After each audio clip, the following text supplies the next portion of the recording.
Okay, so yon, what's up mga kapongs? For today's video, may update ako sa inyo. Yung in-upload ko nakaraan na pairing ng mosaic, ito na sila. Bali, may anak na sila. Ayan. Okay. Yan, wala silang nilabas na anak ng mga mosaic. Hindi ko lang sure kung magmo-molt to kasi itong tatay nila, dati kasi hindi visible talaga pag mosaic niya nung maliit pa eh. Tapos nagulat na lang ako, bigla na ng pagtingin ko, mosaic pala siya. Tapos ito rin yung female. Yan. Kumbaga, itong female, halatang halata naman siya. Okay. Yun nga lang, yung pairing natin, nabul pa nga, unsuccessfully, hindi talaga naglabas ng mga mosaic. Yan. Kita naman yun sa mga anak nila. Dark blue yung nilabas. Hindi natin alam kung pagka nag-molt, baka pwedeng maging mosaic yung magiging anak nila. Waiting tayo, i-update ko kayo.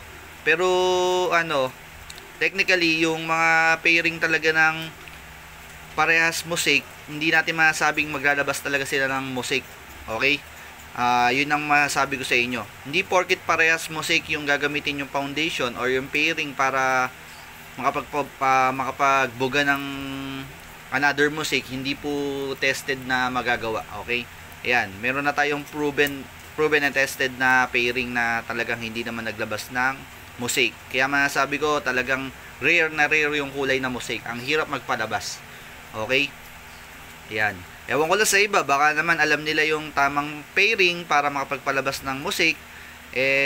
I-share naman nyo sa akin. Hindi, joke lang. Siyempre, sariling yun, sikap yun. Huwag natin di natin pwedeng alamin kung paano yung ginagawa nila. Yun.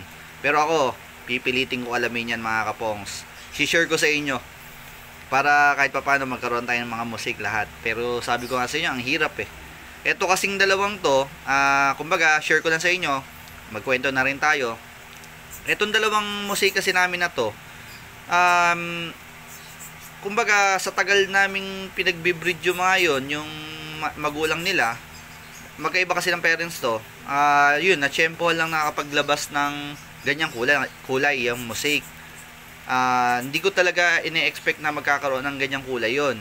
Kaya ayan, tuwan-tuwa ako. Tinry kong ipag-pair parehas. Kaso nga lang, talagang wala eh.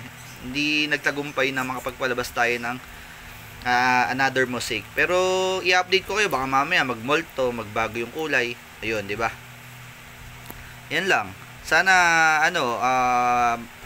magawa ko na yung pairing na pwedeng makapagpalabas ng mosaic para solid yung mga ilalabas talaga ng ating hamster.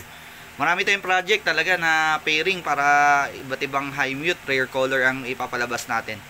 Yan, i-update ko kayo sa bawat lalabas na mga rare color talaga.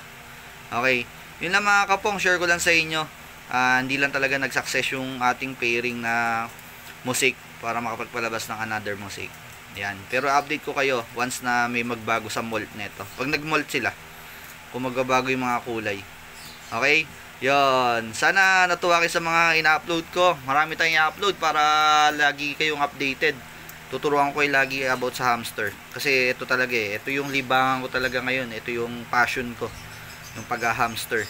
Yan. Papakita ko sa inyo na kakayanan natin ang mga pagpalabas ng mga iba't ibang kulay ng mga hamster na yan.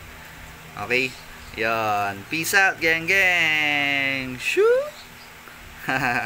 Thank you, thank you. Okay.